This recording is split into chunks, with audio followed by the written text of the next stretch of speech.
शुक्लांबरधरं देवं शशिवर्णं चतुर्भुजं प्रसन्नवदनं ध्यायेत् सर्वविघ्नोपशान्तये।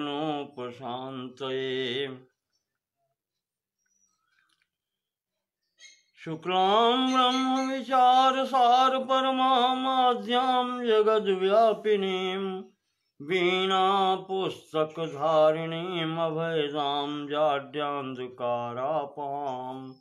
हस्ते स्फटिकमालिकां विदधतीं पद्मासने संस्थितां वन्दे तां परमेश्वरीं भगवतीं बुद्धिप्रदां शारदाम्। ओम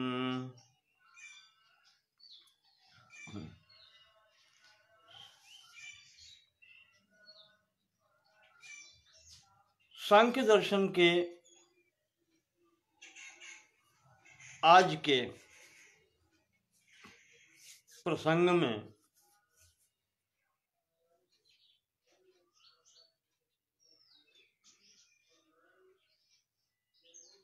हम विचार करेंगे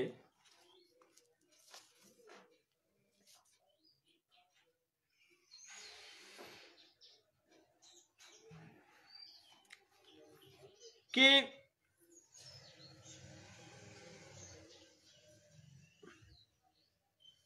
जो पीछे कहा गया है, शायद आपको याद हो, कारिका 40 में संसरति निरुपभोगम भावैरधिवासितम लिंगम,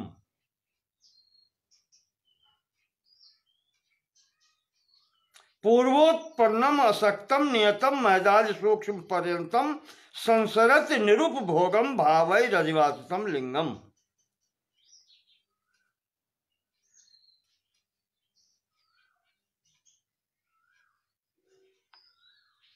जो सूक्ष्म शरीर है, लिंग शरीर, यह सृष्टि के प्रारंभ में उत्पन्न होता है, एक निश्चित है,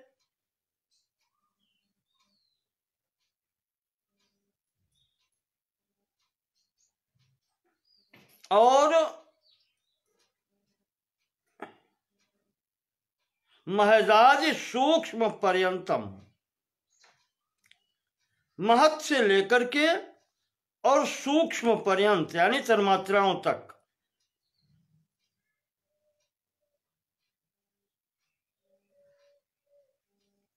संसरत निरुपभोगम,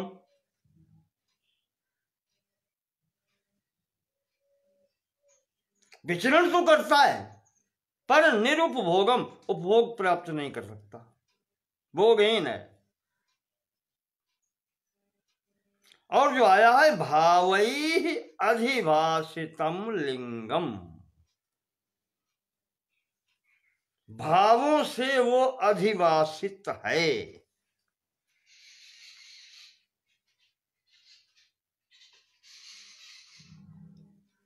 भाव कौन से? वही 8 जो बताए गए थे, धर्म अधर्म, ज्ञान अज्ञान,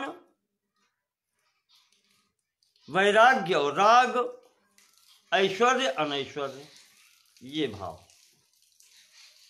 इन भावों के कारण ही तो सृष्टि होती है। और इनकी संतुष्टि अगर हो जाए तो फिर इनसे दूरी हो जाती है। इसको यहां पर आकर के अब कारिका 52 में, 52वीं कारिका में कहते हैं, न बिना भावैर्लिंगम न बिना लिंगेन भाव निवृत्ति, लिंगाख्यो भावाख्यस्तस्मात् द्विविधा प्रवर्तते सर्गा।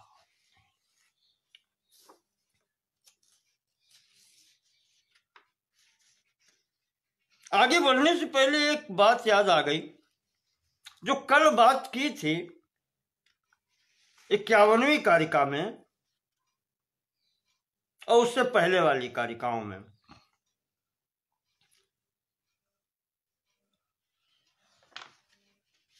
यहां पर जो हमने आपको बताया था, पंच विपर्य भेदा,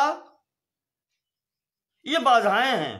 विपर्य, अशक्ति, तुष्टि और सिद्धि।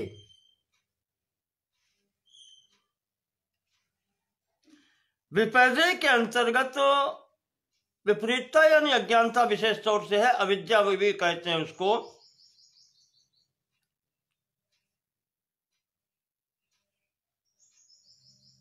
अविद्या, अस्मिता, राग, द्वेष, अभिनिवेश, 5 ये। और कर्ण वैकल्यात, कर्णों की विकलता से 28 प्रकार की अशक्तियां जो होती हैं,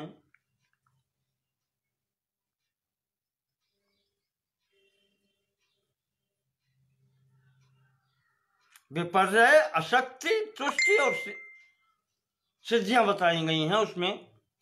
तो उसमें से 5 विपर्य हो गए, अशक्तियां 28 हो गई,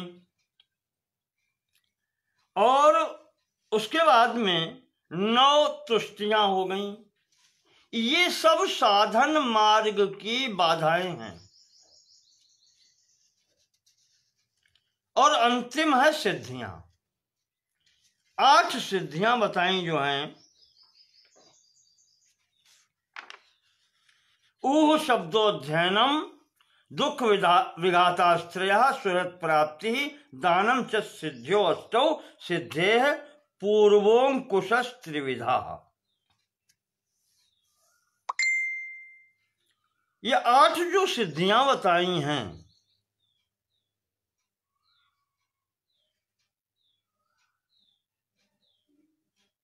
इनका अगर यथा विधान पालन किया जाए, प्राप्ति हो इनकी, तो ये सहायक है। पर इनमें बंध जाना बाधा ये भी उत्पन्न कर सकता है। लेकिन इसमें जो कारिका 51 के अंतिम शब्द प्रयोग किया है, पूर्वोंकुश त्रिविधा, सिद्धि के पूर्व जो 3 प्रकार बताए गए हैं, विपर्याय या विपर्य, अशक्ति और तुष्टियां,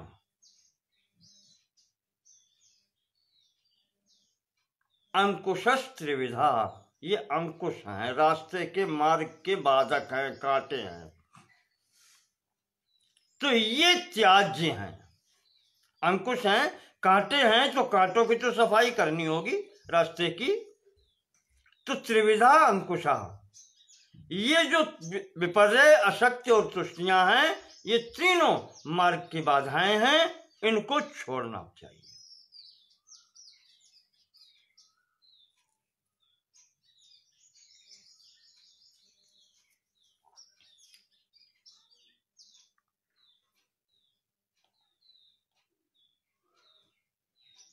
इस प्रकार से यहां पर 51वीं कारिका। अब 52वीं पर विचार करते हैं। न बिना भावैर लिंगम, न बिना लिंगेन भाव निर्वृत्ति।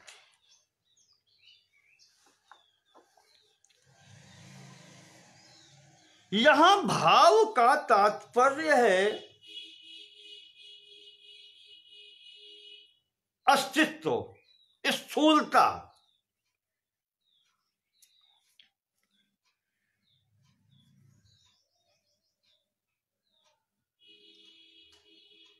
तो न बिना भावैर लिंगम,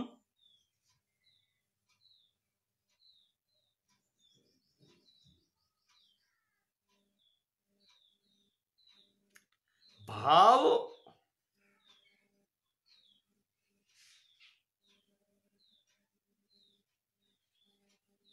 स्थूलता आती कैसे, सृष्टि होती कैसे है। भाव की स्थिति बताए आपको। अव्यक्त से जब व्यक्त हुआ था तब प्रथम तत्व जो आया था व्यक्त रूप में वो था महत्, या उसी को कहा था बुद्धि।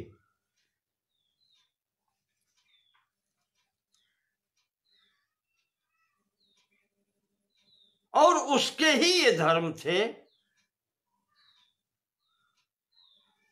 या कहें कि उसी में ये भाव थे।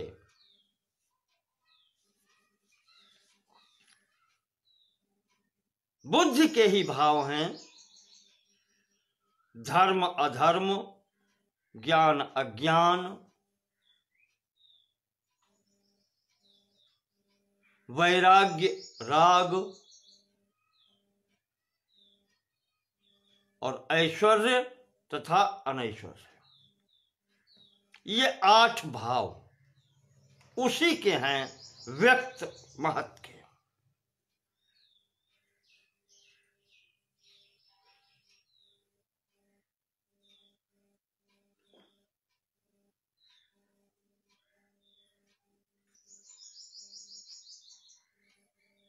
जो अव्यक्त प्रकृति से व्यक्त होती है,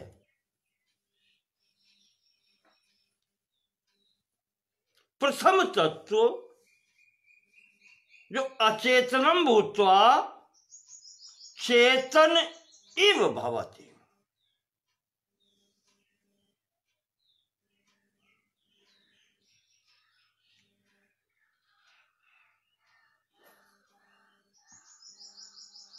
पुरुष के संसर्ग से अचेतन प्रकृति, अव्यक्त प्रकृति जो प्रथम रूप में व्यक्त होती है चेतन इव भवति, तद व्यक्ति ही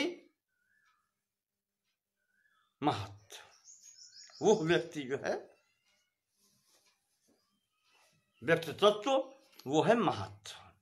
और उसमें ये 8 भाव होते हैं, और यह 8 भाव के कारण ही आगे की सृष्टि होती है। तुरंत प्रथम स्थिति में ही ये 8 भाव संसर्ग होने से ये उत्पन्न होते हैं बुद्धि से, ये कहते हैं भाव। और इनके कारण ही लिंग शरीर की प्राप्ति हो जाती है। संसर्ग होने से ही, महत् उत्पन्न होने से ही लिंग शरीर की प्राप्ति। आपको बताया था 18 तत्व हैं, बुद्धि अहंकार मन, तन्मात्राएं और 10 इंद्रियां, ये सूक्ष्म शरीर। तो बिना भावैर न लिंगम, अगर वो भाव न उत्पन्न हुए होते तो लिंग शरीर की प्राप्ति ही न होती।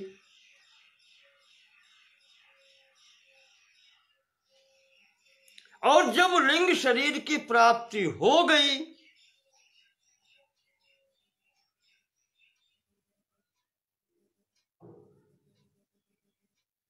तो बिना लिंगेन न भाव निर्वृत्ति।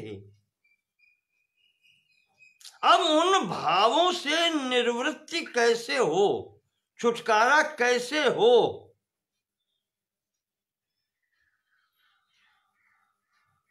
वो बिना शरीर के संभव नहीं है, लिंग के बिना वो संभव नहीं है। जब तक अब उनका अनुभव नहीं हो जाता, आप स्वयं से विचार करें, आपकी जिज्ञासा कोई उत्पन्न हो, कोई उत्कंठा हो, कहना चाहिए उत्सुकता हो कोई वस्तु जानने की, तो जब तक उस विषय में उसको जान नहीं लें तब तक उससे छुटकारा नहीं होता। वो चित्त घूम फिर के वहीं जाता है, और जब उसका ज्ञान हो जाता है तो फिर कोई आवश्यकता नहीं रहती। तुष्टि हो जाती है, संतुष्टि हो जाती है, हट जाता है व्यक्तित्व वहां से। इसी प्रकार से जब वो भाव उत्पन्न हो ही गए, भाव उत्पन्न होने के कारण ही लिंग शरीर की उत्पत्ति हो गई। तो अब जब करण मिल गए तो वो कार्य होना चाहिए भावों की प्राप्ति के लिए। तो कहते हैं कि बिना लिंगेन न भाव निवृत्ति, बिना शरीर के, बिना लिंग शरीर के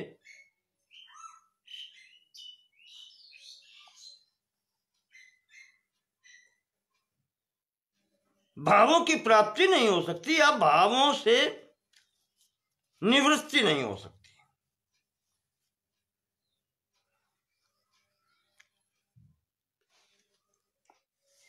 लिंगाख्यो भावाख्य तस्मात् द्विविधा प्रवर्तते सर्गा।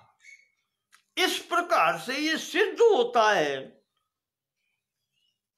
कि जो सर्ग है वो दो प्रकार का है। सृष्टि जो है वो दो प्रकार की है। प्रथम है भाव सृष्टि और फिर है लिंग सृष्टि।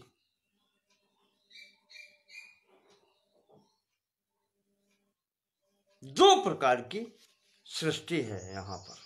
द्विविधा प्रवर्तते सर्गः।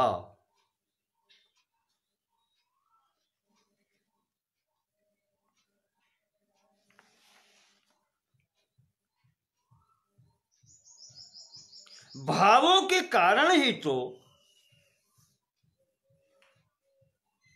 बुद्धि से महातत्व में जो 8 बताए आपके भाव, इनसे ही तो आगे तन्मात्राओं की उत्पत्ति होती है।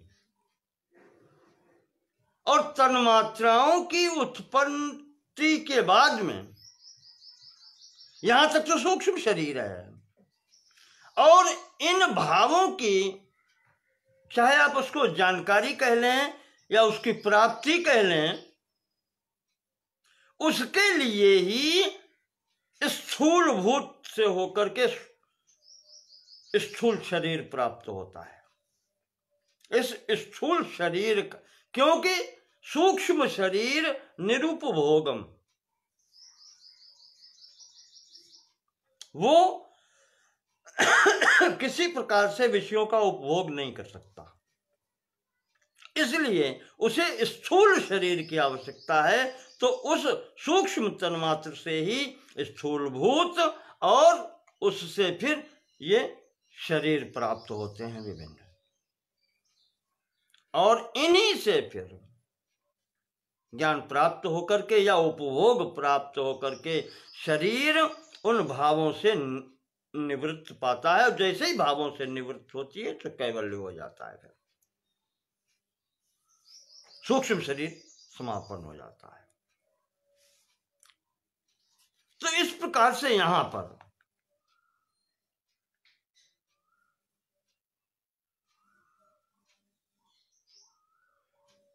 गौड़पाद जी लिखते हैं, प्रत्यय सर्गैर बिना लिंगम न तन्मात्र सर्गो न। अगर वो भाव न हुए होते प्रत्यय यानी बुद्धि के अंतर्गत, प्रथम तत्व जो है उसके अंतर्गत ये अगर भाव न आए होते तो लिंगम अर्थात लिंग शरीर में तन्मात्र तक ये भी नहीं होते।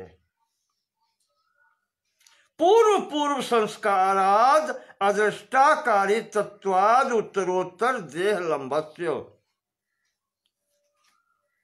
और अगर ये तन्मात्र तक न आए होते तो पूर्व पूर्व संस्कारों के अनुसार, अदृष्ट के अनुसार ये विभिन्न प्रकार के शरीर भी नहीं मिलते।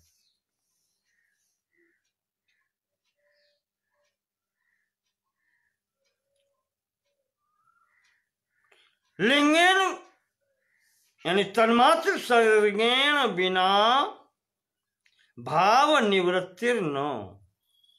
और अगर ये शरीर न होता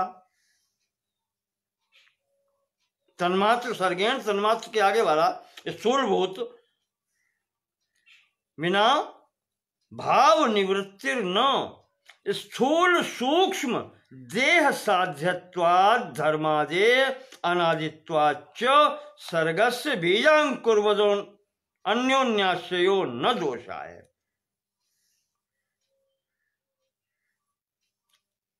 तत्तद जाति अपेक्षित्वेपि तत्तद व्यक्तीनां परस्परानपेक्षित्वात् तस्मात् भावाख्यो लिंगाख्य से दुविधा प्रवर्तते सर्गा। कहते हैं इस प्रकार से, इसी कारण से स्थूल सूक्ष्म आज जो शरीर मिलते हैं ये उन्हीं धर्म आदि 8 भावों के अनुसार मिलते हैं। अनादित्वाच्च सर्गस्य, वो भी अनादि फिर हैं। इसी कारण से बीजांकुर्वद अन्योन्याश्रयो, और भाव सर्ग और लिंग सर्ग दोनों कहा ये अन्योन्याश्रित हैं, कोई दोष नहीं है इनका। ये बीजांकुर वद अन्योन्याश्रयो न दोषाय, जैसे वृक्ष और बीज का है, बीज से वृक्ष, वृक्ष से बीज, ये दोनों अन्योन्याश्रित हैं तो न दोषाय, इसलिए कोई दोष नहीं है, ये दोनों साथ साथ चलते हैं।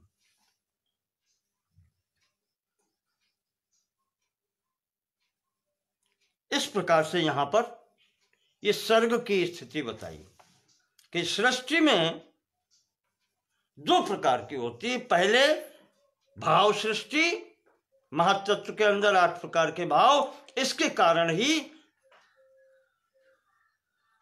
लिंग देह मिलता है सूक्ष्म, और उससे लिंग देह से जब स्थूलता मिलती है, स्थूल शरीर प्राप्त होकर के, और उससे जो अनुभव ज्ञान प्राप्त किया जाता है, उपभोग किया जाता है, तब उनकी सिद्धि होती है भाव सिद्धि।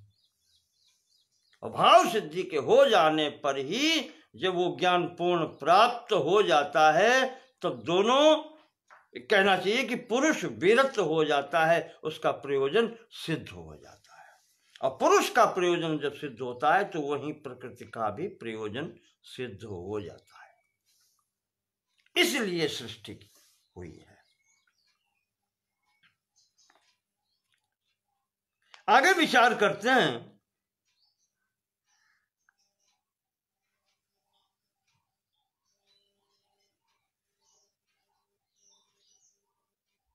यहां तो बुद्धि के कारण ही बता दिया।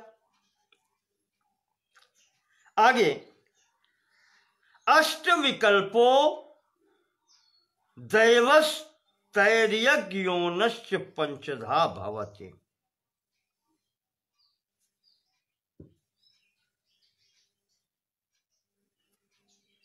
मानुष्यश्चैक विधा समासतो भौतिकः सर्गः।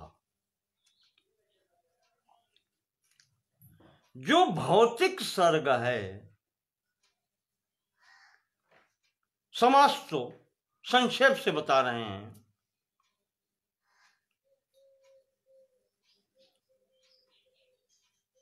उसके अंतर्गत अष्ट विकल्पो दैवः, दैव सर्ग 8 प्रकार का होता है, देवकोटि का, अर्थात हमसे श्रेष्ठ, मनुष्य से श्रेष्ठ दैव सर्ग जो है 8 प्रकार का होता है। तैर्यज्ञोनश्च पंचधा भवति। तिर्यक निम्न कोटि का जो सर्ग है पंचधा भवत 5 प्रकार का होता है।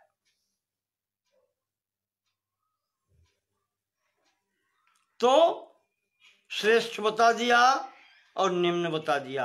अब रहे हम मानुष्यश्च एक विधा, और जो मनुष्य का मानुष्य सर्ग है वो एक ही प्रकार का है।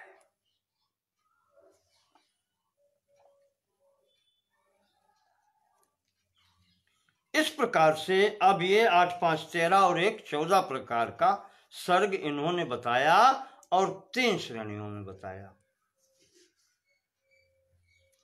क्यों, बात करेंगे आगे। दैव सर्ग में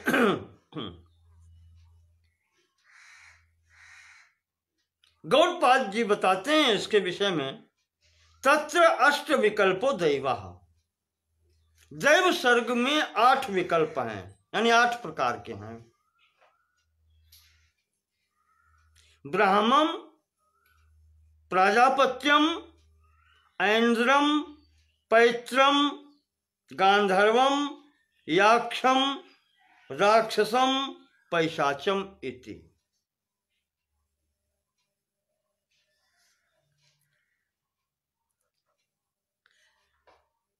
ब्राह्म, प्राजापत्य, ऐन्द्र, पैत्र, गांधर्व,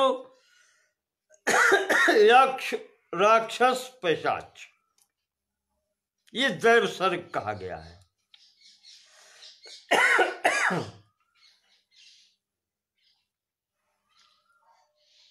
और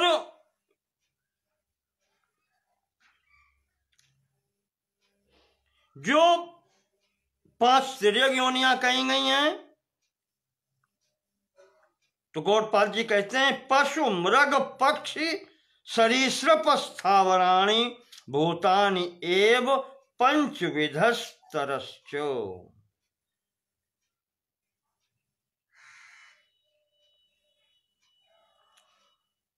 पशु, मृग, पक्षी, सरीसृप, स्थावराणि, ये 5 योनियां जो हैं, ये तिर्यक योनियां कही गई हैं। 5 प्रकार की ये तिर्यक सृष्टि है, निम्न स्तर की सृष्टि है।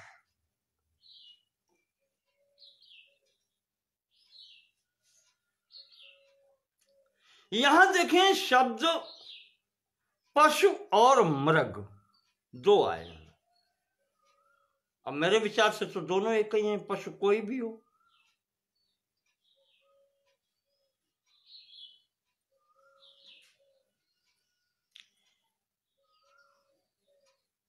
तो यहां पर जो दूसरे टीकाकार हैं, जयमंगला टीकाकार आचार्य शंकर, वो इसका थोड़ा सा विवरण देते हैं।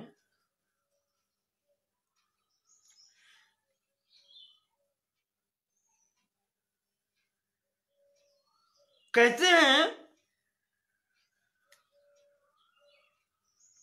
तैर्यक योन्यस्य पंचदा भवति, तिर्यक योनि नाम अयम तैर्यक योन्यः।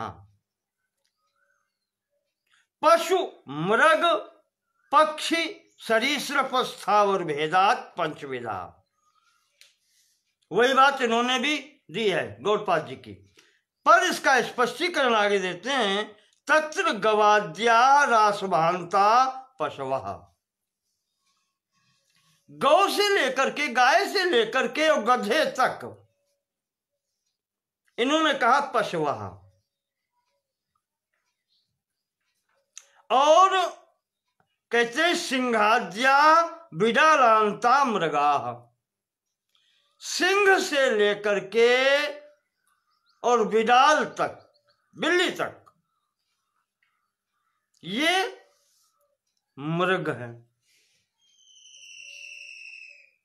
तो पशु और मृग, थोड़ा सा हम बुद्धि लगाएं,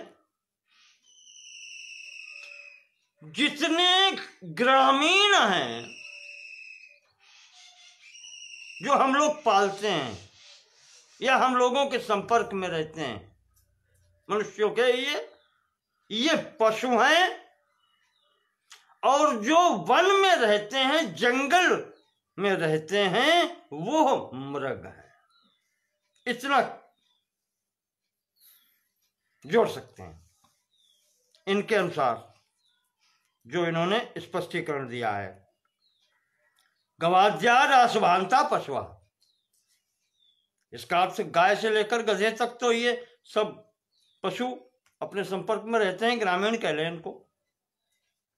और वो वन्य जीव जितने हैं वो मृग हैं, सिंह से लेकर के विडालांत।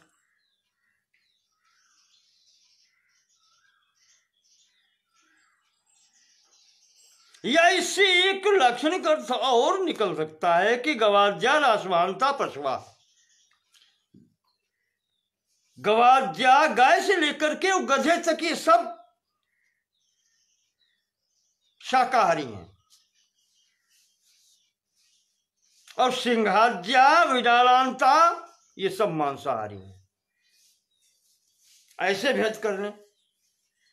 पशु उन प्राणियों के लिए कहा गया जो शाकाहारी हैं, और मृग वो जो मांसाहारी।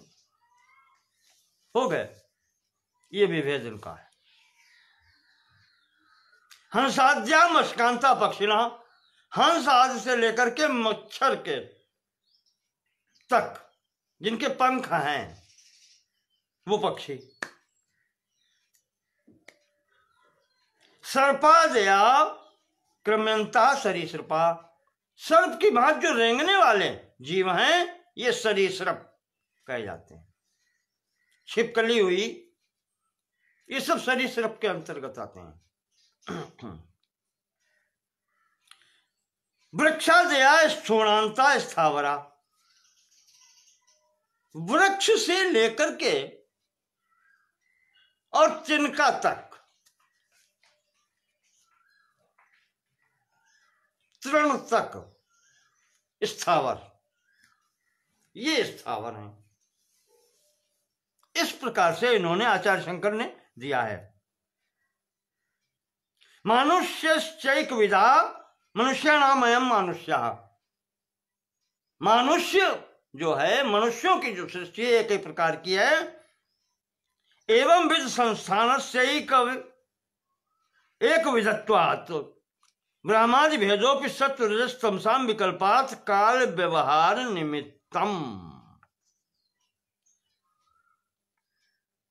कहते हैं कि इन्होंने श्रेणियां तीन बताई हैं, दैव, मानुष और तिर्यक।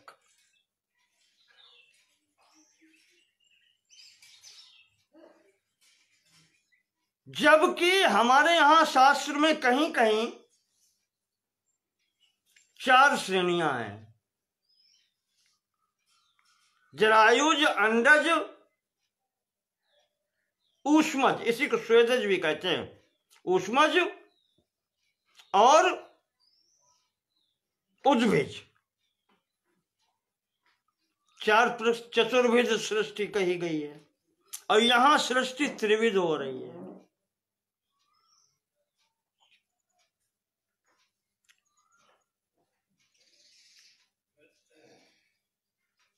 कुछ टीकाकार कहते हैं इसीलिए इन्होंने यहां पर समासतो शब्द प्रयोग कर दिया। समासता भौतिका सर्गा का संक्षेप में हम बता रहे हैं, तीन प्रकार की सृष्टि है।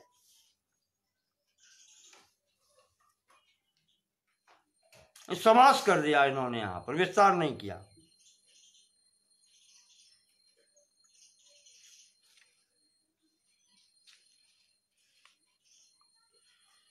और आचार्य शंकर टीका में कहते हैं कि मेरे विचार से ब्रह्मादि भेदोपि सत्व रजस तमसाम विकल्पात काल व्यवहार निमित्तम। कहा इन्होंने तीन गुणों के अनुसार ही सृष्टि का भेद किया है।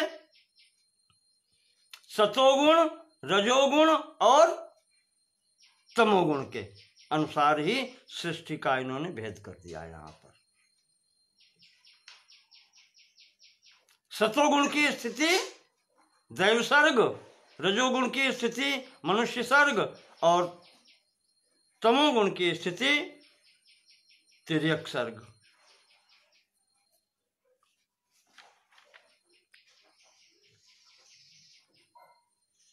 समासता इति संक्षेपें।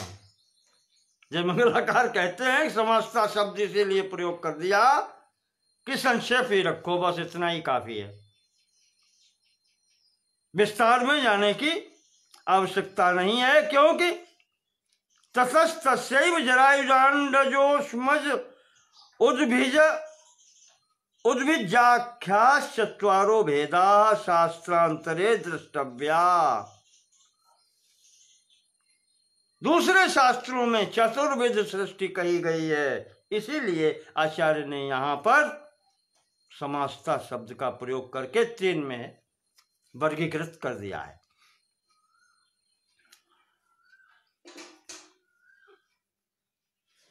अगली 54वें कारिका में आचार्य ईश्वर कृष्ण लिखते हैं ऊर्ध्वम सत्व विशाला तमो विशालश्च मूलतः सर्गः मध्ये रजो विशालो ब्रह्मादि स्तंभ पर्यंतः।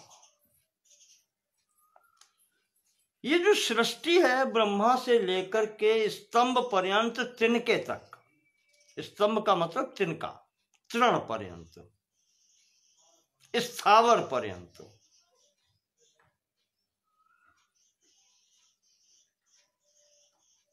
ब्रह्मा से लेकर के ऊर्ध्वम सत्व विशाला, जो श्रेष्ठ 8 सृष्टियां बताई गई हैं, सत्व विशाला, उसमें सतो गुण की प्रधानता है।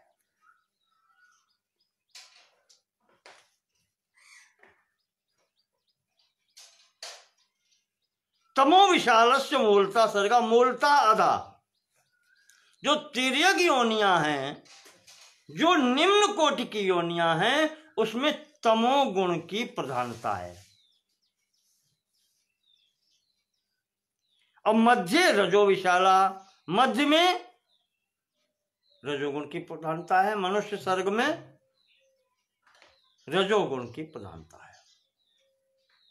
अब देखें आप यहां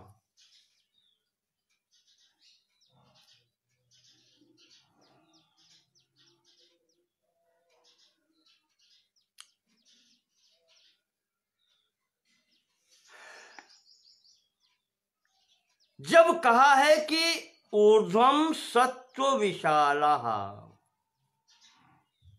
सत्व विशाला सर्गा ऊर्ध्व, ऊपरी सर्ग यानी दैव सर्ग सतो गुण प्रधान है, सत्व विशाला है, जिसमें विशाला विस्तारा, जिनमें प्रधानता या विस्तार सतोगुण का है। ये कह रहा है कि यहां पर रजोगुण और तमोगुण की उपस्थिति है, पर बहुत न्यूनाति न्यून है।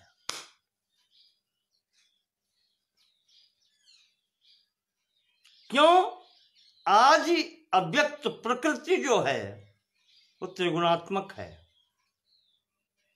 और उससे ही व्यक्त होकर के ये सब सृष्टि है। तो ये तीनों गुण बताया था एक साथ ही रहते हैं, न्यूनाधिक हो सकते हैं पर अकेला नहीं मिलेगा कहीं। तो सत्व विशाला, सत्व विस्तारा, वहां पर रजोगुण और तमोगुण की न्यूनता है। मध्य रजो विशाला, बीच में मनुष्य की सृष्टि में, मानव सृष्टि में यहां रजोगुण की प्रधानता है, तो सत्वगुण और तमोगुण ये दबे हुए रहते हैं या न्यून मात्रा में होते हैं। और जहां पर तमोगुण की प्रार्थना है, प्रधानता है, तिर्यक सृष्टि में, वहां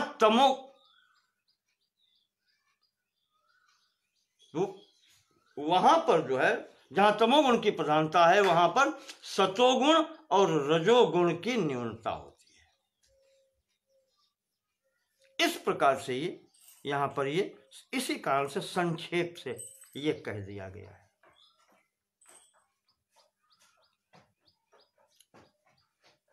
ये सृष्टि की स्थिति बताई। पहले तो बताया कि बिना भाव के लिंग नहीं, क्योंकि प्रथम अव्यक्ति संसर्ग के कारण, पुरुष प्रकृति के संसर्ग के कारण जो व्यक्त हुआ तत्व वो महत है और उसमें 8 भाव आए, उसमें 8 भाव हैं, उनके कारण ही आगे सूक्ष्म शरीर की स्थिति बनी। तो भाव के कारण लिंग, और लिंग से फिर स्थूलता जब आई, स्थूल शरीर प्राप्त हुआ, तो उस लिंग के कारण ही यहां से जो ज्ञान एकत्र हुआ उससे भावों की संतुष्टि हुई, निवृत्ति हुई। भावों की निवृत्ति जब हो गई तो वैसे ही सूक्ष्म शरीर भी समाप्त हो गया। ये स्थिति पहले बताई। तो सृष्टि 2 प्रकार की हो गई, भाव सृष्टि और लिंग सृष्टि। अब लिंग सृष्टि में, भाव सृष्टि में आपको बताया था तन्मात्राओं तक आता है, सूक्ष्म सृष्टि है वो, और लिंग सृष्टि में स्थूल भी आ जाते हैं। तो लिंग सृष्टि के अंतर्गत ये बताया 14 प्रकार की सृष्टि है। सतोगुण की प्रधानता से 8 प्रकार के दैव सर्ग है, रजोगुण की प्रधानता से एक ही प्रकार का सर्ग मानुष्य सर्ग है, और तिर्यक सर्ग तमोगुण की प्रधानता से 5 प्रकार का है। यहां बता दिया। अब आप देखें, महत् तत्व से जहां से लिंग शरीर प्रारंभ होता है,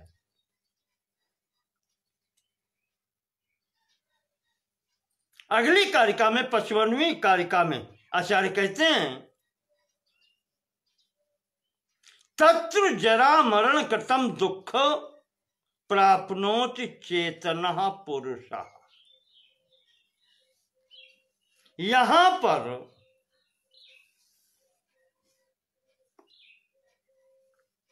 जब तक लिंग शरीर रहता है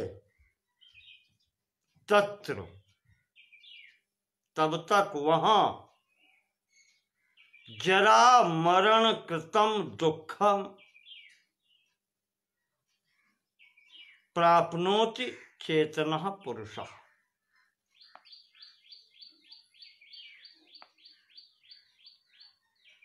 तब तक उसे जरा और मरण रूपी दुख प्राप्त होते ही रहते हैं।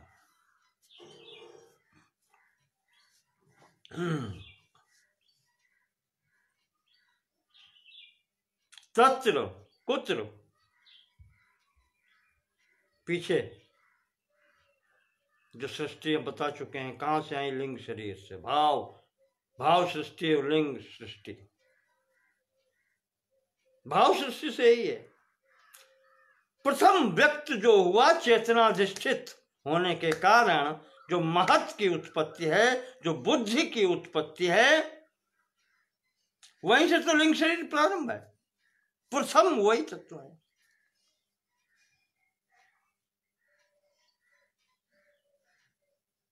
तो वहां से ही, जहां से ये लिंग शरीर की उत्पत्ति है, वहां से ही तत्र जरा मरण कृतम दुखम प्राप्नोति चेतना पुरुषः। क्योंकि उसी को वो समझ लेता है कि यही मैं हूं, सूक्ष्म शरीर उसी को समझ लेता है ये मैं हूं, और वहां से ही उसको दुख की प्राप्ति प्रारंभ हो जाती है। दुखम प्राप्नोति चेतनः पुरुषः। चेतनः पुरुषः दुखम प्राप्नोति। क्यों? अहम करते, अहम करता अहम भोक्ता। जो उसका महत् के आने से ही जो एकदम जो भाव हो जाता है, अहंकार एकदम कि मैं करता हूं, मैं भोगता हूं, वहीं से उसको दुख प्रारंभ हो जाता है। तो सांख्य दर्शन कहता है लिंगस्य अविनिर्वृत्ते तस्मात् दुखम स्वभावेन। लिंगस्य अनिवृत्ते विनिवृत्ते, लिंग शरीर का जब तक नाश नहीं होता है, निवृत्ते, निवृत्ति स्थिति वो है कि जो छूट करके फिर प्राप्त हो सकती है। निवृत्ति के साथ में प्रवृत्ति भी हो सकती है, लेकिन विनिवृत्ते, विशिष्ट निवृत्ते, अर्थात फिर पुनर्प्राप्ति न हो, अविनिर्वृत्ते, इसीलिए शब्द प्रयोग किया गया है। अविनिर्वृत्ते का मतलब ये है कि जब तक सूक्ष्म शरीर का मूलतः समूल नष्ट नहीं हो जाता ये शरीर, तब तक तस्मात् दुखम, इससे दुख ही प्राप्त होता है स्वभावेन। ये स्वभाव है इस शरीर का है।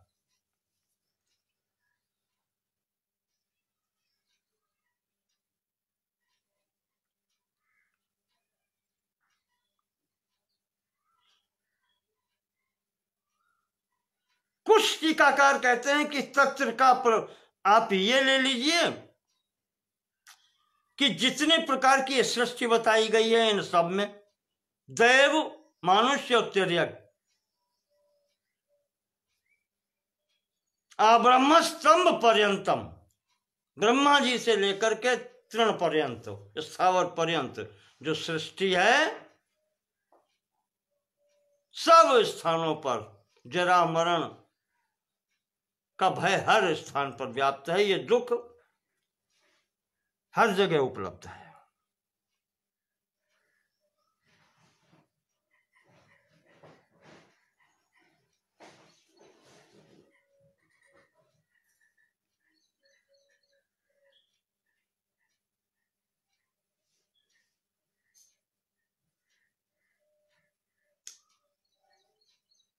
इससे ये लगता है कि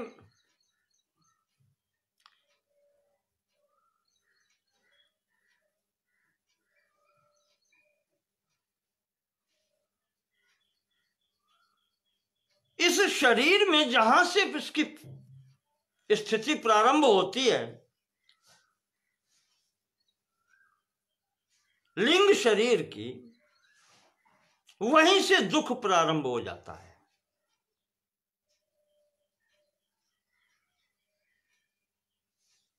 तो सुख दुख आदि जो ये धर्म है, ये भी वहीं महत में ही है। धर्म अधर्म जो बताया था, धर्म अधर्म, ज्ञान अज्ञान, वैराग्य राग, ऐश्वर्य अनैश्वर्य।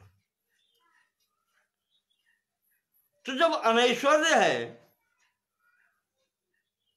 असमर्थता है, तो दुख तो होना है ना। इसका अर्थ यह है कि सुख दुख जो कुछ भी है वो यही है, महत से ही सब प्रारंभ होता है। तो और वहीं से चेतन वद एव भवति, चेतन एव भवति अचेतनम भूत्वा, अचेतन होते हुए भी चेतन वद जब महत हो जाती है या व्यवहार करती है, व्यवहाराते, तो वो चेतन वद, वो यानी चेतनाधिष्ठित है। और चेतना है किसकी? पुरुष की। तो जो भाव या गुण महत में है, वही भाव और गुण पुरुष में भाषित होने लगते हैं। वो अहंकार वहीं से है कि मैं हूं की स्थिति आ जाती है। वो अहम करते थे, मानते, वो मानने लगता है कि मैं करता हूं। तो ये सुख दुख गुण उसे स्वाभाविक मिल जाते हैं।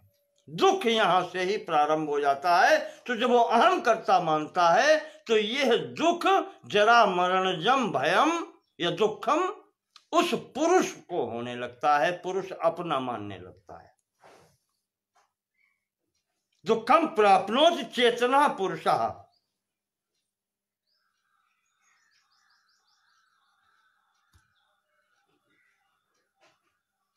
प्रकृति अचेतन है, वह अनुभव नहीं कर सकती। अनुभव कौन करता है? चेतना पुरुषः। क्यों करता है? वो इसलिए करता है कि वो चेतनाधिष्ठित जो व्यक्त प्रथम तत्व महत है, वो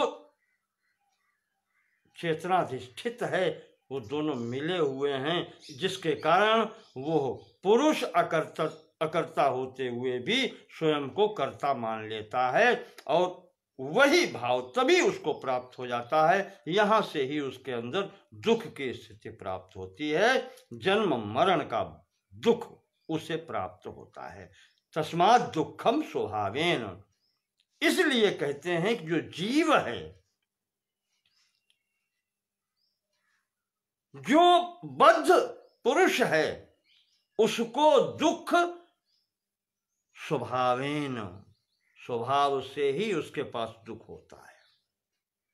देखिए,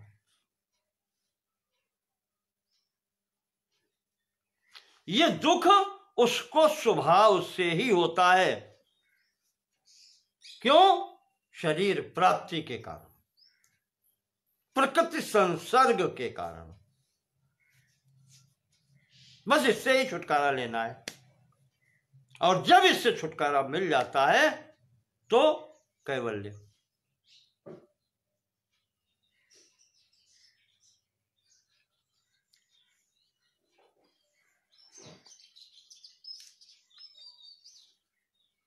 जब उस लिंग शरीर को ही अपना मान लेता है पुरुष, अहम कर्ता का भाव आ जाता है, तो बस बुद्धि अहंकार और मन में जो जो स्थितियां बनती हैं, उनसे वो अनुभूति करता है, अनुभूति लेता है। तो दुख की अनुभूति वो भी लेता है, क्योंकि लिंग शरीर की सब अंग है। बुद्धि अहंकार मन, सूक्ष्म तन्मात्राएं, इंद्रियां, ये सब उसी के तो अंग हैं। और इनका शरीर क्यों मिलता है, इसकी बात करें। क्रियाशीलता गुण किसका है? रजोगुण का है। तो रजोगुण की प्रधानता के कारण ही ये संसरणशीलता और ये सब आता है। क्रियाशीलता, सक्रियता रजोगुण की प्रधानता से। इसका क्या अर्थ हुआ? चेतन एव भवति,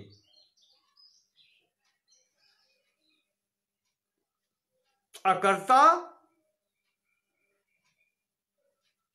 कर्ता हम इत्मन्यते, तो अपने कर्ता, जो अकर्ता है वो कर्ता।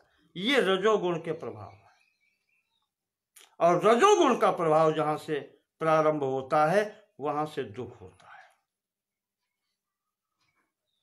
आपको याद होगा, सतोगुण सुख, रजोगुण दुख, और तमोगुण मोहात्मक। बता चुके हैं प्रारंभ में, सुख दुख मोहात्मक कहा, तीन गुण। तो रजोगुण की जहां प्रधानता है वहां दुख तो होना है।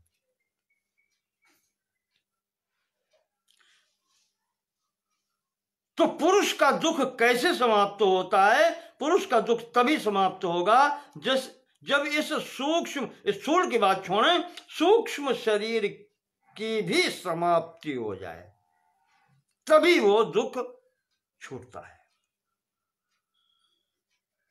अविनिवृत्ते, जब तक वो नहीं छूटता है तब तक दुख रहेगा।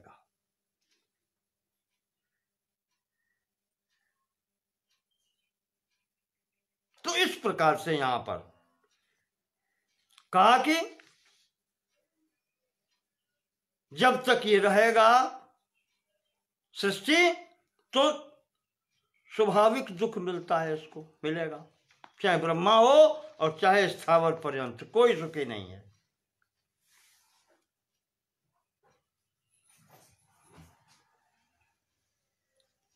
अगली 56वीं कारिका में कहते हैं कि इसीलिए तो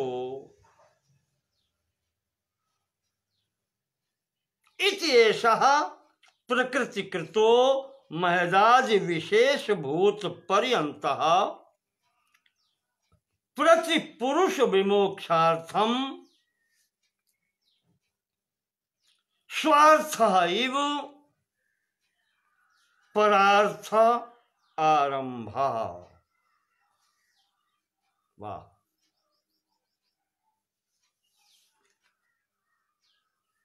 शास्त्री कहता है, दर्शन शास्त्री ये कहता है, सांख्य दर्शन ये कहता है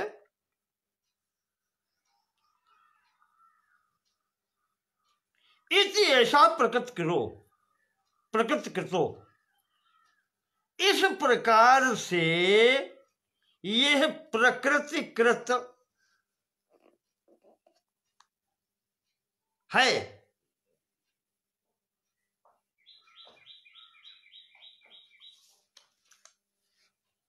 पर इसका यह आरंभा यानी इसका प्रारंभ करना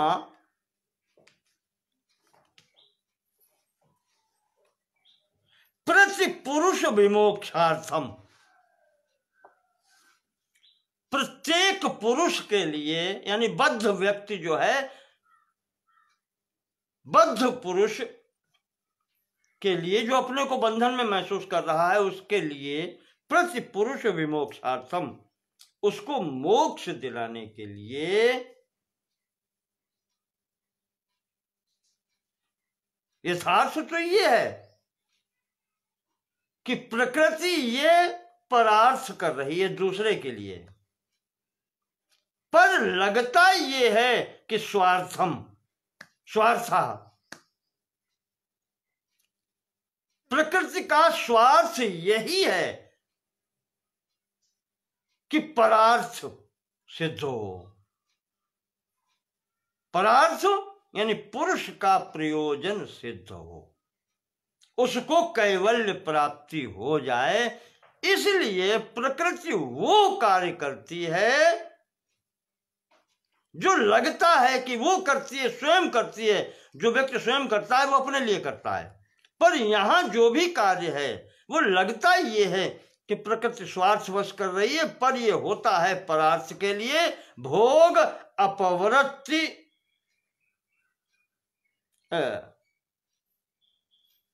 भोग और अपवर्ग देने के लिए, पुरुषार्थम, पुरुष के अर्थ के लिए, कैवल्यार्थम, पुरुष को कैवल्य प्राप्ति कराने के लिए ये समस्त कार्य प्रकृति करती है। महदाज विशेष भूत पर्यंत, विशेष स्थूल भूत, विशेष कहते हैं स्थूल, इस महत से उत्पन्न होकर के स्थूल भूत पर्यंत, पृथ्वी जल तेज वायु आकाश पर्यंत जो सृष्टि संपूर्ण होती है 24 तत्वों की, 24 तत्वों के द्वारा, तो वो उसका पूर्ण प्रयोजन ये है कि ये पुरुष को कैवल्य दिलाने के लिए प्रकृति इस प्रकार से कार्य करती है कि जैसे उसका स्वयं का स्वार्थ हो, पर उसका कोई स्वार्थ नहीं है, परार्थ के लिए ये करती है। प्रयोजन उसका यही है कि प्रत्येक पुरुष को अपवर्ग प्राप्त हो जाए, कैवल्यार्थ। यहां पर सांख्य दर्शन में आता है सूत्र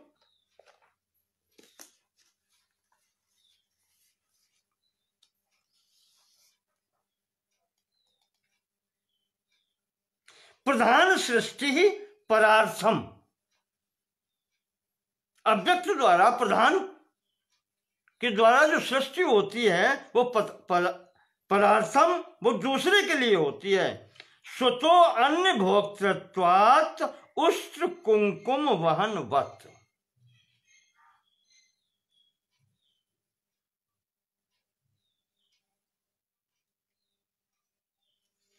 जैसे ऊंट के द्वारा कुंकुम वहनवत, कुंकुम केसर,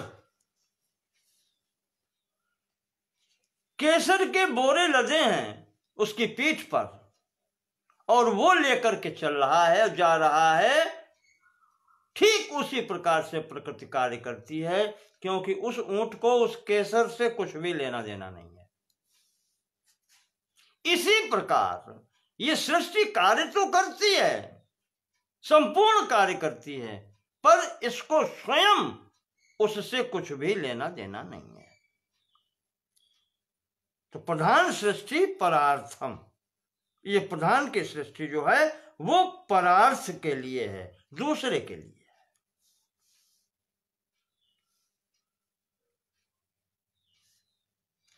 और दूसरा यहां पर आता है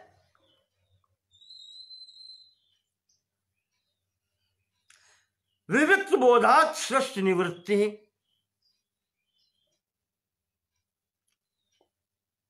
जब उसे ज्ञान हो जाता है तब प्रकृति निवृत्त हो जाती है, सृष्टि निवृत्ति, सृष्टि की निवृत्ति हो जाती है। प्रधान से सूदवत पाके, सृष्टि निवृत्ति प्रधान से, प्रधान के द्वारा जो सृष्टि करने का कार्य है उससे वो निवृत्त हो जाती है। कैसे? सूदवत पाके। सूद कहते हैं रसोई बनाने वाला।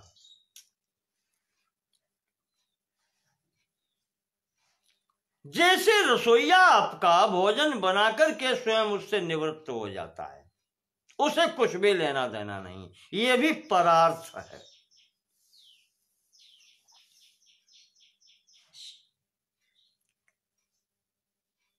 उसने भोजन बना दिया, किसके लिए? जो भूखे खाने वाले आएंगे उनके लिए, जिनको क्षुधा है वो खाएगा, उससे कुछ भी लेना देना नहीं। उसने भोजन बना करके रख दिया, वो विरक्त हो गया, उससे उपराम हो गया उसका। ऐसे ही सृष्टि है, इसमें प्रकृति ये सब भोग उपलब्ध करवाने के बाद में फिर विविक्त बोधात, जैसे ही उसको ज्ञान हो जाता है वैसे ही वो यहां से विरक्त हो जाता है। उस व्यक्ति के लिए सृष्टि फिर कुछ भी कार्य नहीं करती।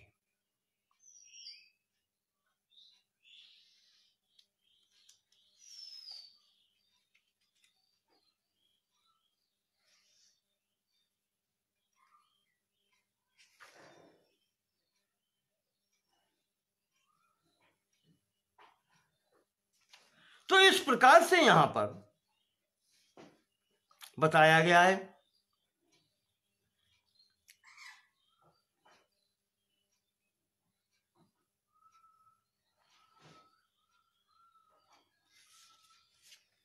प्रति पुरुष विमोक्षार्थम, प्रत्येक पुरुष के मुक्ति के लिए यहां पर ये होता है।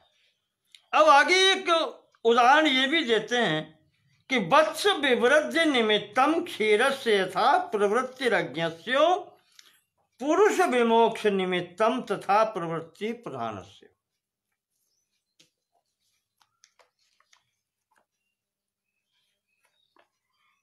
क्यों होता है ऐसा, उसका भी उत्तर देते हैं।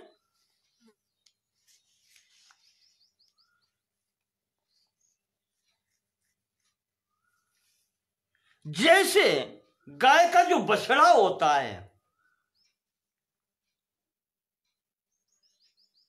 उसके पोषण के लिए, उसकी पुष्टि के लिए गाय के स्तनों में दूध अपने आप आता है।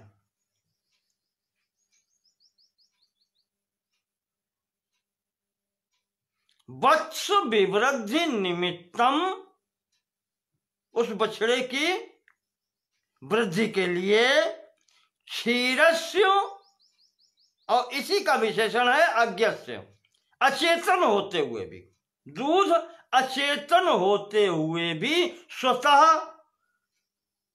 गाय के स्तन में आ जाता है। अज्ञस्य क्षीरस्य यथा प्रवृत्ति,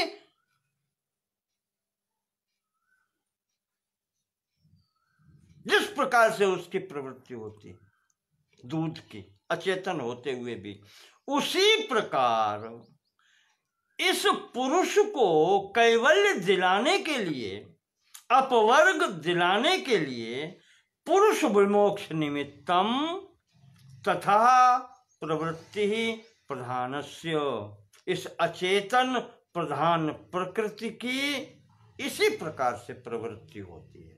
जैसे बछड़े को पुष्टि देने के लिए उस अचेतन दुग्ध की प्रवृत्ति होती है।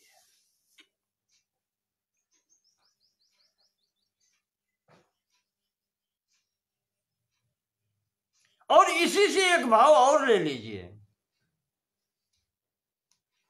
किसी टीकाकार ने दिया है, मुझे याद नहीं आ रहा, जैसे उस दूध की आवश्यकता जब तक बछड़े को रहती है तब तक वह उसके लिए उपलब्ध रहता है, और जैसे जैसे उस बछड़े को उसकी आवश्यकता नहीं होती है, उसकी क्रिया, उस दुग्ध की प्रवृत्ति अपने आप समाप्त हो जाती है। बिल्कुल यही तथा प्रधान तथा प्रवृत्ति प्रधान से, बिल्कुल इसी प्रकार से प्रधान या व्यक्त प्रकृति की भी प्रवृत्ति है। जब तक उस पुरुष को आवश्यकता है, जब तक उसे अपवर्ग की प्राप्ति नहीं हो जाती, कैवल्य की प्राप्ति नहीं हो जाती, तब तक ये अचेतन होते हुए भी उसकी वृद्धि होती रहती है, और जैसे ही उसकी आवश्यकता समाप्त हो जाती है, कैवल्य प्राप्त हो जाता है, बस ये कार्य कर देना, कार्य करना, वहीं से इसका भी समाप्त हो जाता है।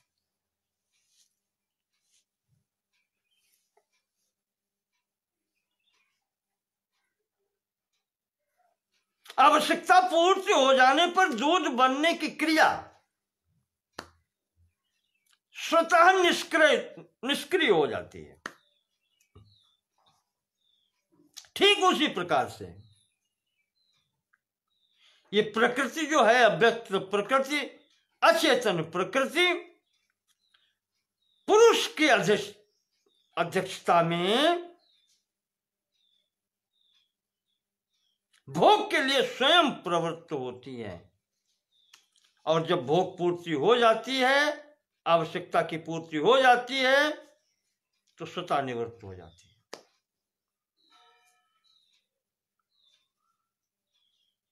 गौड़पाद जी, जय मंगलाकार टीकाकार, दोनों इसी बात पर सहमत हैं।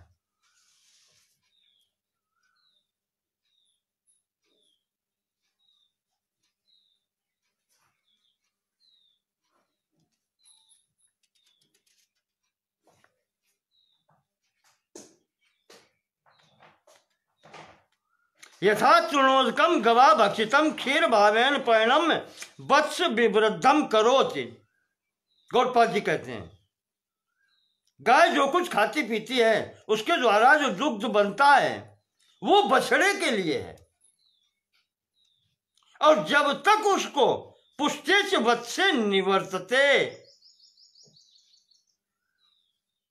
बछड़ा जैसे ही पुष्ट हो जाता है, जब उसे आवश्यकता नहीं रहती, वैसे ही दुग्ध भी निवृत्ति पा जाता है, निवृत्त हो जाता है, फिर नहीं उसकी आवश्यकता रहती। एवं पुरुष विमोक्ष निमित्तम प्रधानस्य, इसी प्रकार से ये होती है।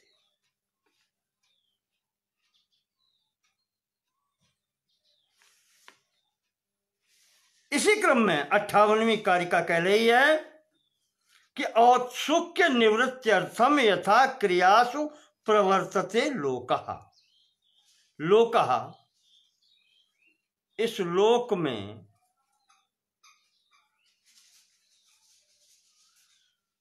ये देखा गया है। यथा क्रियासु लोकः, इस लोक की क्रियाओं में ये देखा गया है। क्या देखा गया है? औत्सुक्य निवृत्त्यर्थम प्रवर्तते लोकः। किसी बात की जब उत्सुकता होती है तब कोई भी व्यक्ति अपने कार्य में प्रवृत्त होता है। बिना उत्सुकता के यह अपने कार्य में प्रवृत्त नहीं होता।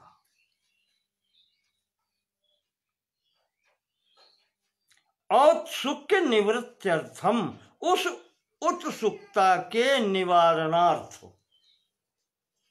उससे निवृत्ति पाने के लिए व्यक्ति किसी कार्य में प्रवृत्त होता है।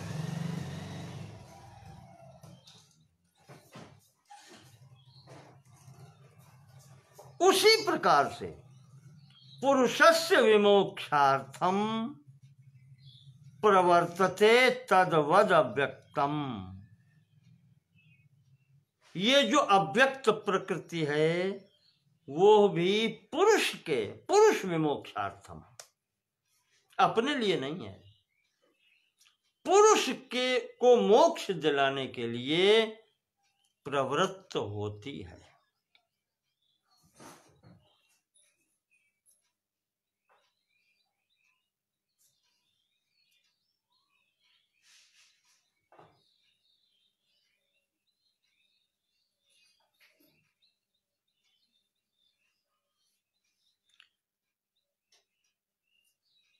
और कहने का तात्पर्य यही है कि जब उत्सुकता होती है किसी प्रकार की व्यक्ति के अंदर करते, तब वो किसी कार्य में प्रवृत्त होता है। उसी प्रकार से यह सृष्टि भी उस पुरुष को पुरुषस्य विमोक्षार्थम, उसको मोक्ष दिलाने के लिए, उसे कैवल्य दिलाने के लिए यह यहाँ प्रवृत्ति होती है। इसका कोई स्वार्थ नहीं है और यह केवल पुरुष के लिए कार्य करती है। इतने पीछे के कारिकाओं से क्या सिद्ध हुआ आपने देखा। यहां पर आक्षेप यहीं पर इसका लगता है कि यह निरीश्वर है, अपना अपना सिद्धांत है। वेदांत में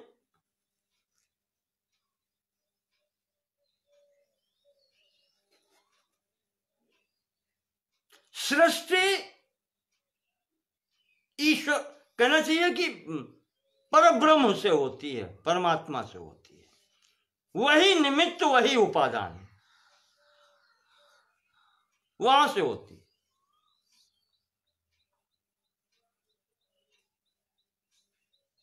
सांख्य न्याय दर्शन वैशेषिक ईश्वर कृत मानते हैं, सृष्टि ईश्वर कृत है। चार्वाकादि जो प्रत्यक्ष प्रमाण वाले हैं वो मानते हैं कि स्वभावता है, अपने आप ऐसे ही होता रहता है, किसी की कोई जरूरत नहीं है।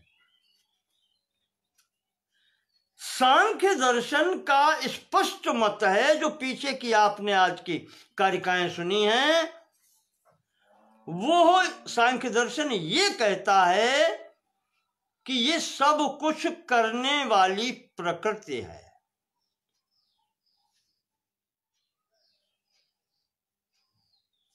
उस पुरुष की अध्यक्षता में इसका व्यवहार चेतन इव भवति, चैतन्यवत व्यवहार इसका हो जाता है। इसी कारण से यह कार्य करती है, प्रकृति ही संपूर्ण कार्य करती है। प्रकृति ही सृष्टि करती है।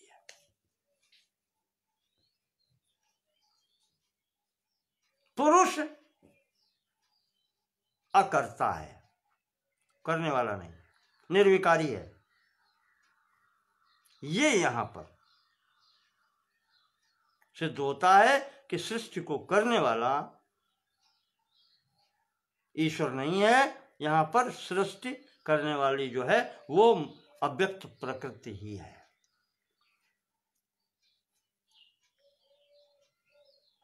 तो ये अपने अपने सैद्धांतिक पक्ष हैं।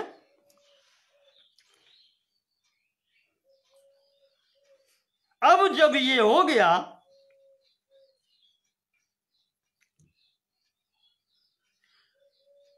तो अगली कारिका में कहते हैं कि फिर ये कैवल्य प्राप्त होने की स्थिति में फिर ये सृष्टि समाप्त हो जाती है क्या? उसका उत्तर देते हैं, निवृत्त होती कैसे है? पुरुष को कैवल्य दिलाने के बाद में फिर ये प्रकृति निवृत्ति होती कैसे है? अगली कारिका में 59वीं में कहते हैं कि रंगस्य दर्शयित्वा निवर्तते नर्तकी यथा नृत्यात्। रंग मंच पर नर्तकी जिस प्रकार से अपना अभिनय दिखा करके, रंगस्य दर्शयित्वा, अपना संपूर्ण अभिनय दिखा करके, जितनी उसके अंदर अंतर्गत कलाकारी है वो संपूर्ण अपनी जब दिखा लेती है, अब तो कुछ शेष नहीं रह गया ना। यथा नृत्यात् निवर्तते, ये संपूर्ण अपनी कलाकारी दिखा करके जैसे निवृत्त हो जाती है, पुरुषस्य तथा आत्मानं प्रकाश्य, उसी प्रकार से पुरुष के सामने अपने स्वयं को प्रकाशित करके निवर्तते प्रकृति ही, वो प्रकृति स्वयं ही निवृत्त हो जाती है।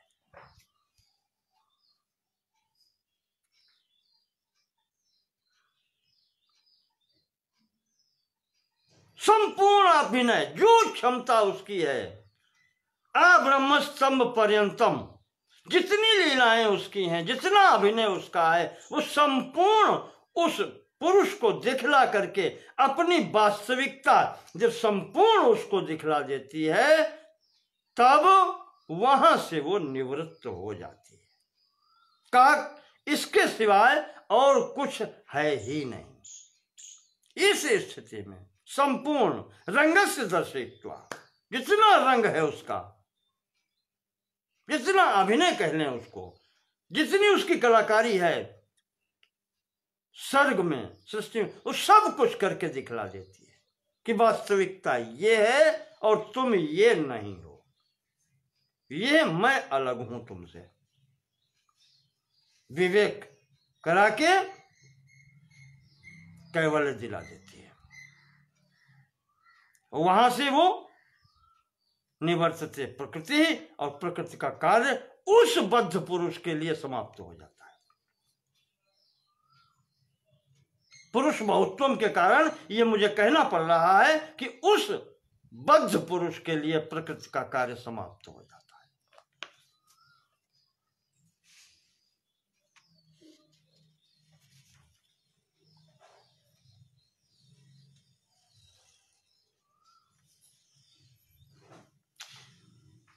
साठवीं कारिका में कहते हैं कि नाना विधि रूपायै रूपकारिण्य अनुपकारिणः पुंसः गुणवती अगुणस्य सतस्तस्यार्थमपार्थकं चरति। जितने भी उपाय हैं इस प्रकृति के पास में, संपूर्ण उपायों से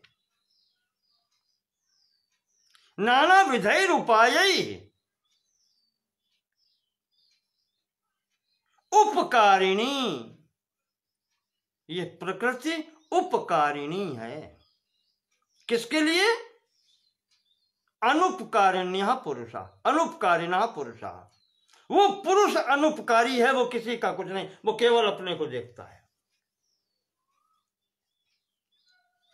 अनुपकारिणः पुरुषः उपकारिणी प्रकृति ही, ये प्रकृति ही उस पर उपकार करती है। सततः तस्य अर्थम अपार्थकम चरति।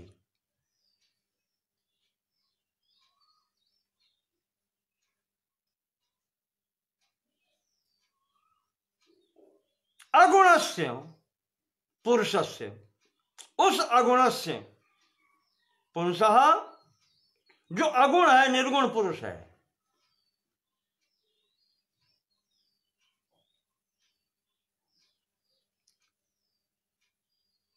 उसके लिए, उसके प्रयोजन की सिद्धि के लिए स्वार्थ रहित होकर के, अपार्थकम, स्वार्थ रहित होकर के, कोई प्रयोजन नहीं उसका, अपअर्थकम, अपार्थक का मतलब अपअर्थकम, अपअर्थकम कह लो उसको, या उसको अपगता अर्थकम, जिसके कोई प्रयोजन नहीं है, अपना कोई स्वार्थ नहीं है, केवल ये स्वार्थ है कि इसका कल्याण हो जाए, इसको कैवल्य प्राप्ति हो। तो सा गुणवती उपकारिणी प्रकृति ही नाना विधेय उपाय चरति, इसलिए वो सृष्टि करती है, सब प्रकार के उपाय करके, केवल उपकारिणी है, गुणवान है, गुणवती।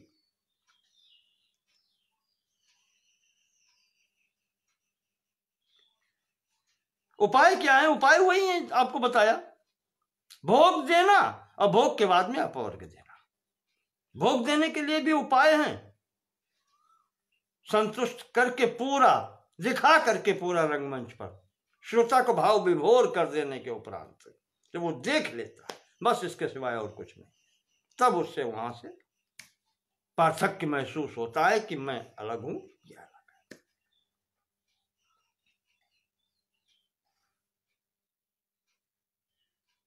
इस प्रकार से यहां पर 61वें कारिका में और कहते हैं, प्रकृते सुकुमार तरम न किंचिद अस्तित्व में मतिर्भवति, या दृष्टास्मीति पुनर्न दर्शनम उपैति पुरुषस्य।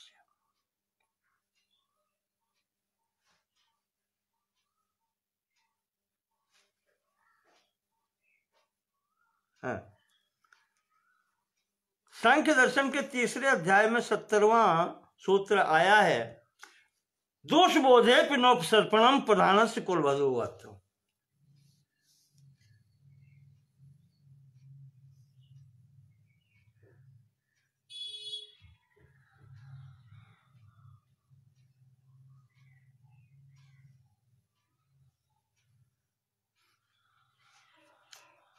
जैसे कुलवधूवत्, कुलवधू किसी परिवार की बहू है, पति की पत्नी है, और अगर वो ये जान ले कि मुझसे कुछ दोष हो गया, दोष बोधे भी, दोष बोध हो जाए,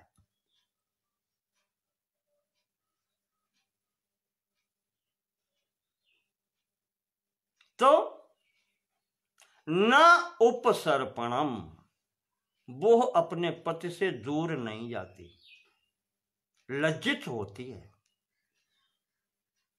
दोष हो गया कोई, बिल्कुल ठीक इसी प्रकार से लज्जित होने में क्या होता है, व्यक्ति दृष्टि बचाता है, जब लज्जित होता है तो कुछ समय उससे अलग रहता है, सामने नहीं पड़ना चाहता।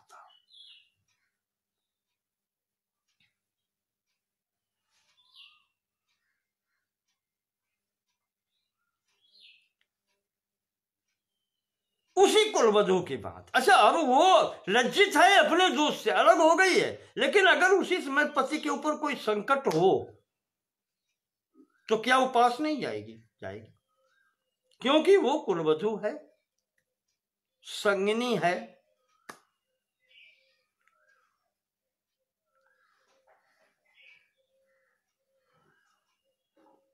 और यहां पर जो कह रहे हैं,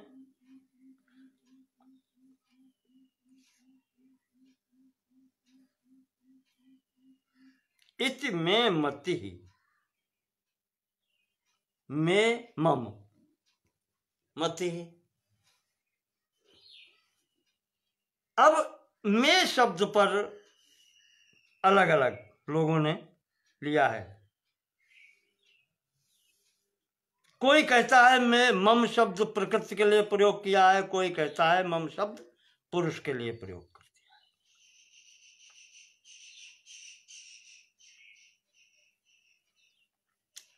प्रकृते सुकुमार तरम न किंचित अस्ति इति में मति भवति। में मति भवति, किसकी मति में आता है? क्या वो सोचती है प्रकृति, या पुरुष सोचता है?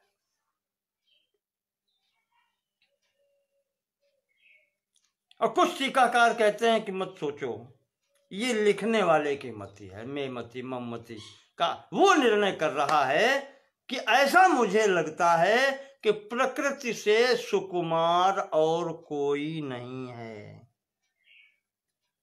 क्यों? या दृष्टा अस्मि इति, जो ये जान लेती है कि मैं देख ली गई हूं, मेरी असलियत जान ली गई है कि मैं क्या हूं, इस कारण से वो फिर पुनर्न दर्शनम उपैति पुरुषस्य,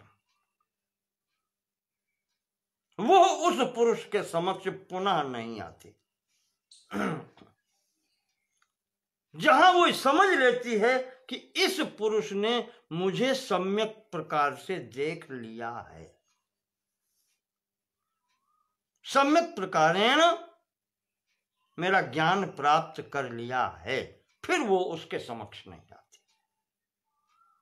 तो प्रकृते सुकुमार तरे न किंचित अस्ति, तो कहते हैं उस सुकुमारी तरुणी की तरह वो है जो ये देखती है कि मैं देख ली गई हूं, मैं पहचान ली गई हूं, इस कारण से वो पुनः समक्ष नहीं आती।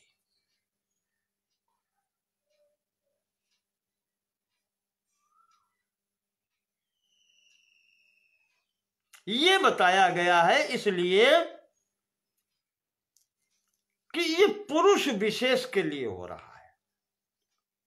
पुरुष बहुत्व में पुरुष बहुत हैं, तो एक को अगर अपवर्ग प्राप्त होता है तो उसके लिए ही ये स्थिति है, अन्य शेष के लिए ये स्थिति नहीं है। उसके लिए तो सृष्टि पूर्ववत उसी प्रकार से है।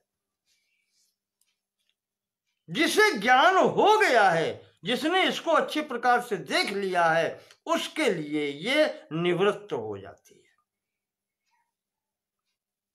उसके लिए ये फिर सृष्टि किसी काम की नहीं होती। न पुनर्दर्शनम उपैति पुरुषस्य, फिर वो इसकी दृष्टि पथ में नहीं आती। पुरुष को दर्शन देती ही नहीं जो कैवल्य प्राप्त हो गया है।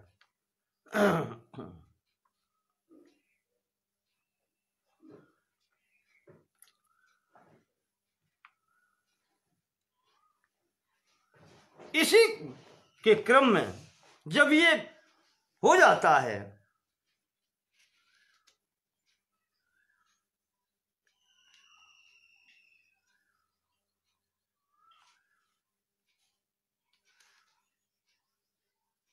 बता दिया कि इस तरीके से ये होती है, तो जब वो विरक्त हो जाती है तो उसका कार्य समाप्त हो जाता है।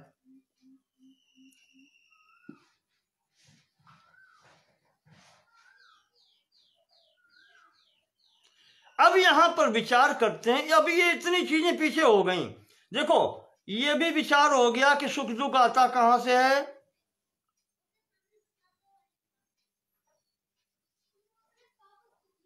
इत्यादि जितने भी प्रश्न प्रारंभ में 5 उठाए थे, उनका अब धीरे धीरे सब निवारण होता चला आ रहा है।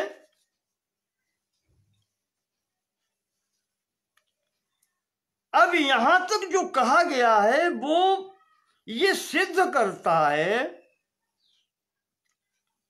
कि प्रकृति जो कुछ भी कर रही है वो पुरुष के भोग और अपवर्ग के लिए कर रही है।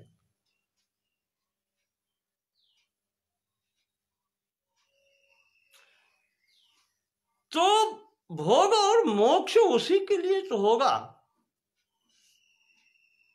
मोक्ष उसी का तो होगा जो बंधा होगा।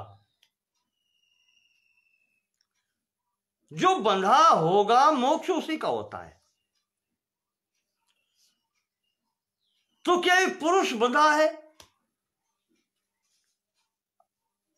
ये बंधन मोक्ष है किसका? सीधी बात है।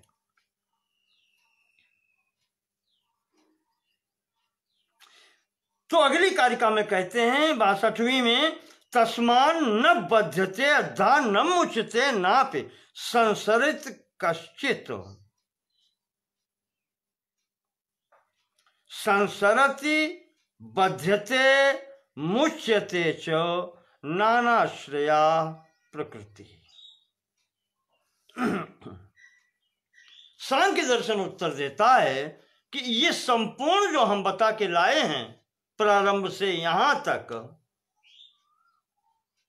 ये सिद्ध ये करता है सांसर्गिक दोष से बंधन अनुभव करता है पुरुष। पर बंधन देता कौन है? प्रकृति, अचेतन। अचेतना प्रकृति चेतन इव वर्तते, व्यक्त होती है जब। तो बंधन देता कौन है? वो प्रकृति। और मोक्ष कौन देता है? जब वो स्वयं निवर्तते।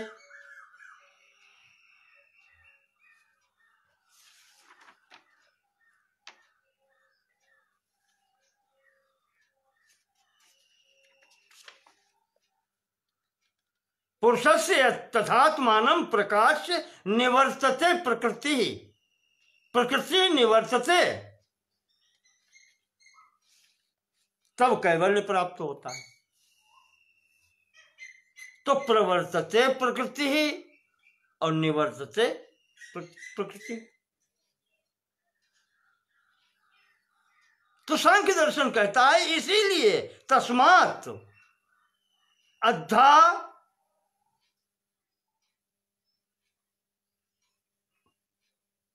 प्रायः या शीघ्र, अद्धा ये अव्यय शब्द हैं, इनका प्रयोग होता है।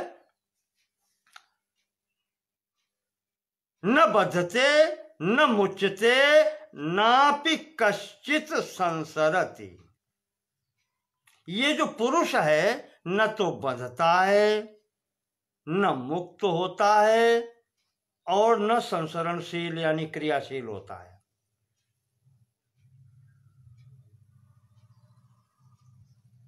तो संसरति बध्यते मुच्यते च नानाश्रया प्रकृति ही। तो ये प्रकृति ही नानाश्रया जो पुरुष वो उत्तम कर दिया है, तो प्रत्येक के आश्रम में आश्रय में रह करके उन पुरुषों के अलग अलग पुरुषों के आश्रय में रह करके यह प्रकृति ही बंधती है, संसरति।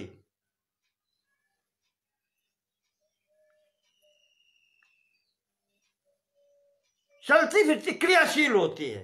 यह आवागमन जो मरना जीना होता है, संसरति क्रियाशील होना, बद्धते संसरति मुच्यते, उसी का बंधन होता है, उसी का आवागमन होता है और वही मुक्त होती है।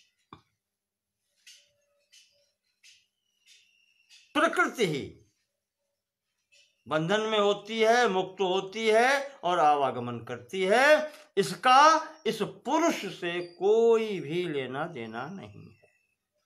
तस्मात् न बध्यते दा न मुच्यते नापि संसरत कश्चित् संसरत बध्यते मुच्यते च नानाश्रया प्रकृति।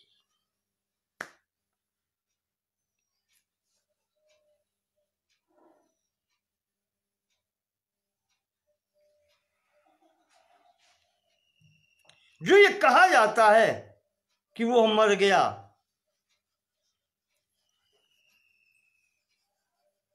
आत्मा मरती नहीं।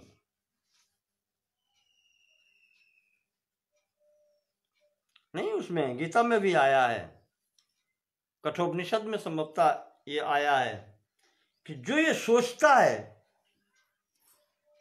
कि अमुक मुझे मारता है या मैं मरता हूं,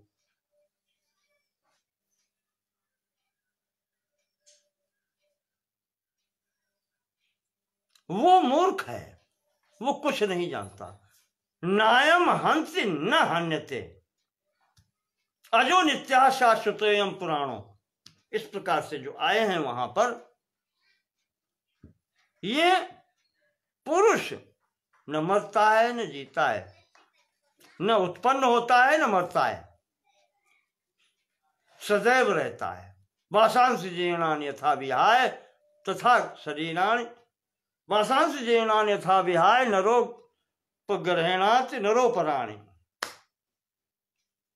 जैसे कपड़े उतार करके व्यक्ति कपड़े बदल लेता है, नए कपड़े पहन लेता है, जीर्ण कपड़े, बिल्कुल ठीक उसी प्रकार से तथा शरीराणि विहाय जीर्णा नन्यानि संयाति नवानि जेहि, उस नया पुराना शरीर छोड़ करके नया शरीर ये पकड़ लेती है। तो संसरति कौन?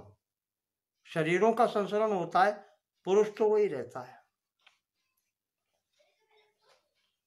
इस प्रकार से यहां पर ये 62वीं कारिका में बता दिया गया है कि जो बंधन है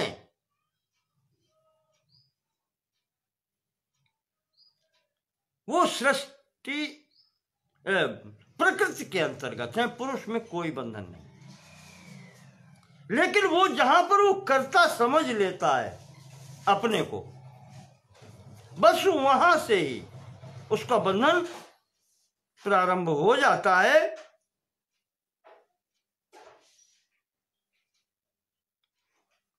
और कहते हैं कि ये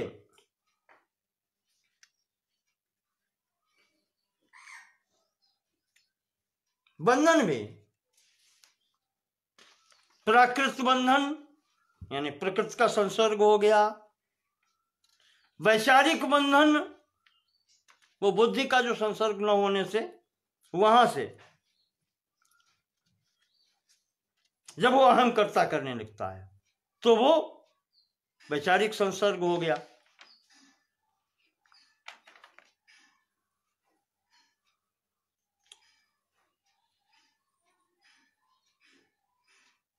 और तीसरा होता है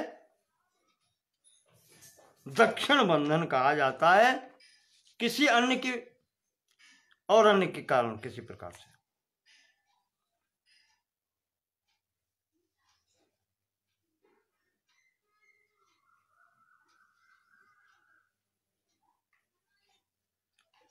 अन्य कारण क्या है? अन्य कारण वही है सूक्ष्म शरीर का प्राप्त हो जाना। ये कारण हो सकते हैं बंधन के, और ये सब मिलाकर के वैचारिक ही समझो इसको आप। जो पुरुष ये जहां से कर्ता का भाव आता है वो ये समझ लेता है कि मैं कर रहा हूं।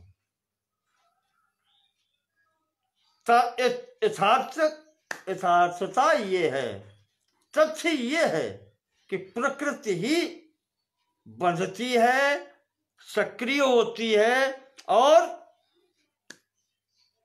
मुक्त होती है कार्य से। बस इससे पुरुष से कुछ भी लेना देना नहीं है। यहां तक आज का प्रसंग हम लेकर के आए हैं, यहां स्थगित करते हैं। शेष बात अगले खंड में होगी। तो 62 कारिकाएं यहां पर पूर्ण होती हैं।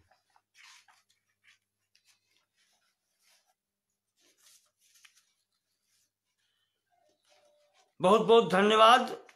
एक या दो खंडों में शेष बात भी पूर्ण होगी।